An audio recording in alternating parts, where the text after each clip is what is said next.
all this love and kindness. Really appreciate that. I've been following you for about 6 months now, and I got a mind that is on steroids, and it's sitting behind a stone wall. So Ah, your shooting skills are not so you have a working. mind that is on steroids, sitting behind a stone wall. Yes. So let me tell you something. I've been a very analytical person, and I want everything to be just right there, to understand. So when I think of your pointings, one thing you say that one pointing is that something just no effort, what's here, right? So in that case, I feel that alive presence. I can kind of sense that alive presence, right? Yes. And then the second way you say, what knows this, what knows this. And I go back and I reach some kind of knower back there, right? Something that knows. But when I try to marinate in that knower, it kind of makes my sense of I stronger. Okay, okay. So which Then, one am I supposed to marinate yeah, in? don't go from one step to next step too quickly. First, you come to that state, the sense of being, sense I am. I say, like you just mentioned, then only the sense of presence is here. So marinate in this presence. Because so few, actually, there's so much in the mind, and too much mind. I'm trying to get to the I. I say, which I is trying to get to I? See? Then some people get it. They say, but it's not so. How many eyes are in the house? You see? Then you say, okay, aha, yes.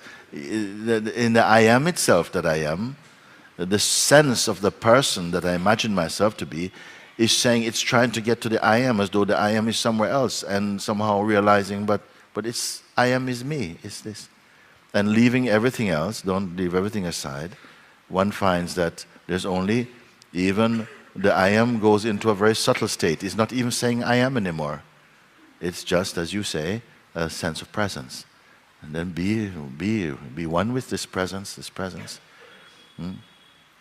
Now, is this presence more presence when it's sitting down or then when it's standing up? After a while, you'll see that it doesn't make a difference. Presence doesn't have a bottom to sit down or a foot to stand up. It is the same anywhere, no? But But first, sit down a little bit with it. Take a bit of time. Otherwise, the mind will say, look, sit or stand doesn't matter. And you don't give yourself a chance. Just sit and be and enjoy. You begin to see, wait, all these thoughts to go and do this and that, when watched from presence and not bought by presence, they just go and nothing has happened. It's nothing at all. And look, I used to follow them so quickly. And now this kind of reaction, I'm seeing also the reaction as also not myself in the presence. So you stay with this, you see? okay. Discover this and more. Okay, because then you throw the concept of witnessing on top of it, and of course it's my misunderstanding, nothing against you. But then I think when I'm sitting in the presence, why am I not feeling that I can watch my mind or all that stuff? I don't. So I think When you're I need to sitting start. in presence, as presence itself, the mind is not interesting for you. Okay. Why you want to watch something you're not interested in? Suppose you're sitting there enjoying a nice time with your family, and somebody wants to put on, some movie about skiing, and you're not interested in skiing. Then he says, I have to observe skiing now. No, you're not interested. You don't have nothing to do with you. You don't have interest in this. Who told you to do it? When you discover the presence for the first time, it's like the greatest thing you have discovered, that somehow I just am here, I'm here. And all this stuff about life, and you got to do this, and it just seems like, who is doing all this stuff? Something feels here. Now, some people have said, but when I go to that state, I feel total inertia, meaning that I don't feel I want to do anything. Yes, but that's not forever, okay? Just maybe at the moment, something feels, I don't need to go and do and to change and all this excitement, and something maybe seems to go the contrary way. That something seems to drop Or maybe you even get a bit like you have, we call satsang flu. Yeah, and then you're here in bed and your nose is running and you don't want to see anybody and, like this. And I say, it's satsang flu, it's okay. It's spring cleaning something, it's cleaning out, and it's a form of healing. And then this reassures some people, oh, it's not that I'm going to die then. I said, no, what you are not maybe is dying, but you cannot die. Oh, that's good. Then you accept your flu, and then somehow you stay with this. So we have to be, it's good to be in the company of Sangha or have someone with whom you can, talk sensibly about it, not somebody with a lot of opinions. But there are beings here in the Sangha that you can speak with, who have that depth of insight and presence, you see, and they are also sharing with you. And if you are genuinely searching, you'll find that they come to you. You'll meet them in sometimes very casual way, not expecting. And they're able to guide you out of this forest of mind. So like this, you stay in just a field of presence, like that. And then you see that all these activities, you start to see, but where would I find the time to do all of them anyway? His mind is suggesting how many things to do. And something now begins to just find a new kind of equilibrium, a new balance, a neutrality or something. And your life becomes much more economic in the sense that you're not just wasting energy all over the place. You begin to see and feel your existence more. And for this reason, you're appreciating, enjoying, and becoming much more, I would say, trusting. And seeing that your trust is not just blind, well, you can say blind in a sense that you don't need to have a forecast of the next few days. Okay. And then you begin to experience the state of no mind. This no mind is a very beautiful dimension inside. It means that you're moving in life without planning, without strategy. And you see, immediately you're seeing that there's a flow here. I say this is a tree that bears immediate fruit. Immediately plant, immediate fruit is coming. You see? Because this is the nowness of the true. Not, okay, you plant now 6 months, not a year, or so on. This is not that type of tree. This is a tree of wisdom, the tree of spirit, the tree of consciousness. You're seeing, you see? Okay. Of course, some things will come and rub, and some tensions will happen, but it's because it's needed also. You see? Mm-hmm. Okay. So the step one, or the only step, is to abide or just stay in the sense I am, right? The sense I am, as you stabilize in that, meaning that you're not anymore just trying to be I am, this is natural, this sense of presence becomes your climate, your inner atmosphere is like that, you see? Then what happens is that, so if mind stuff comes, sometimes something comes unexpectedly with a lot of pull, you find a lot of pull, no? And then it may get a bit noisy, something may say, oh, I thought I'd gone past that long ago, why is this still coming up? And it feels like the mind is growing up something. And again, the ability to just see through that also come again. And you appreciate this exercising of your discerning power like that. Then at some point, naturally, without trying to push it, one begins, some rare beings like that, they begin to see that even the sense of presence is also, sort of like perceived. And then when you're in the position whereby the sense of presence itself is being noticed, then you're in the unspeakable state. Okay. You see? It's not that you've gone away somewhere into some other galaxy and bye, you're never coming back, because you are still here. You can still function in daily life also, unless you're one of these rare beings who are so absorbed in the heart that the normal functionality is changed. This happens also sometimes for some rare beings. But for the most part, God needs the world to function, and you are part of something is functioning. But inside, whatever you're doing seemingly outwardly, but inside there's this field of total serenity. You're not involved in that psychological, personal way. And when you're not personal in your life, There's a universality about it.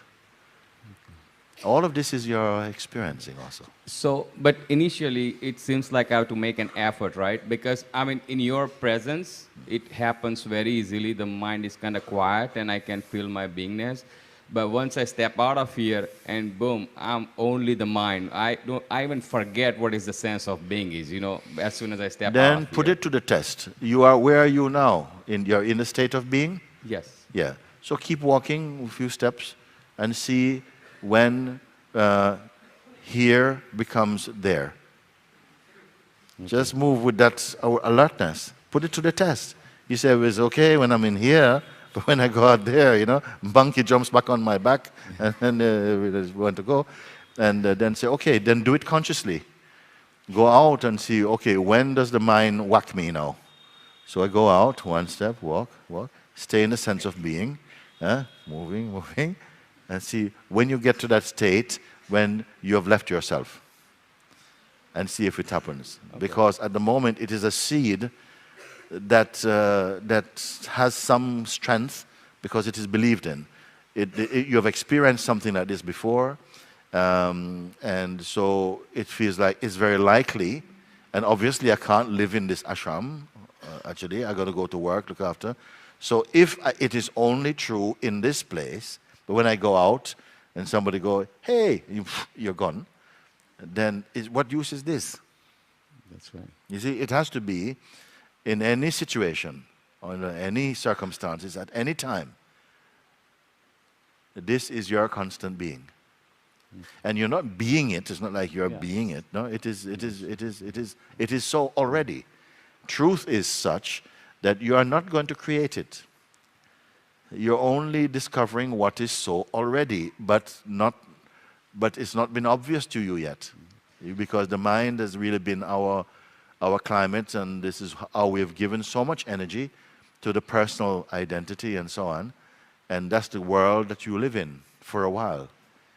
Well, I think it's obvious if we try to look, but I think we just take it for granted that it's there. I think that's where probably the problem is. But anyways, I'll take this as an action item or homework that I will try to, fill this. You can do it like that, because you can say that if it is valued in you, then somehow power will come to support your mind merging inside the heart more.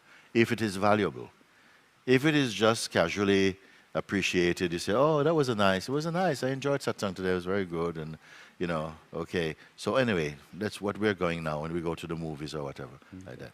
Then it's different.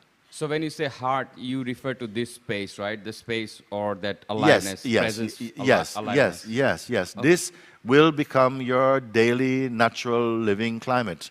Okay. You see, it doesn't matter what you're doing, whether you're using your mind a lot. Some people, I'm happy to say this, because some people feel that if they have to use their mind, then somehow they cannot be here. That's a myth. It is not true. Okay. You see, it's like if your name is John, and then you say, I can be John in everything except when I'm climbing a tree or I'm on an airplane, and I tend to forget I'm John. I said, no, it's not true. I don't believe. You see, there's some people feeling, but if I have to use my mind, then I can't stay in presence. That is a thought that if it's deeply believed in, it carries a certain power. And you'll find that, you're so scattered when you have to do a particular kind of work that, you say, maybe I have to give up work and meditate. And maybe you will. Okay. Maybe. I cannot say, okay, it's going to be like this. I don't want to know how it's going to be. I know how you are. Okay.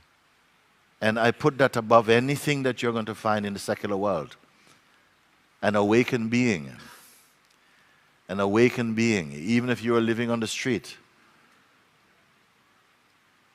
you are still at top of the world for me, even if you had to do that. But we want to make sure that still everything will still be there, and can I still be there? So you're still tied into this this neediness and insecurity of the person. Then always this insecure person going to have the courage, the openness to be open to that which is unknowable to the mind, ungraspable in its magnificence by just the mind. You see, so something must be moving. You cannot just do it mentally. Grace has to be somehow a part of this. You see, it's moving and it's inviting a deeper merging inside. And it's happening spontaneously also. Don't give too much work to the person, because at the end of the day, the person's going to want his check, you know. Listen, I did this, I take credit. I did it, like this. Yes. So I say the freedom is not for the person, it's from the person. Yeah? Okay. The person is okay if it's only a superficial thing. But if it becomes the very core of your being, that the fact of your existence is based upon the notion of personhood, then I feel your contribution is momentary. Your life, your joys are momentary. And what a missed opportunity. Because everything, the might of this universe, the power and the wisdom of the light of God is in you. And it's going to, what happened? It's unnoticed. Okay. You see? Thank you. I think I got it. Thank you so much. Very good. Thank you. Namaste. Thank you. Thank you.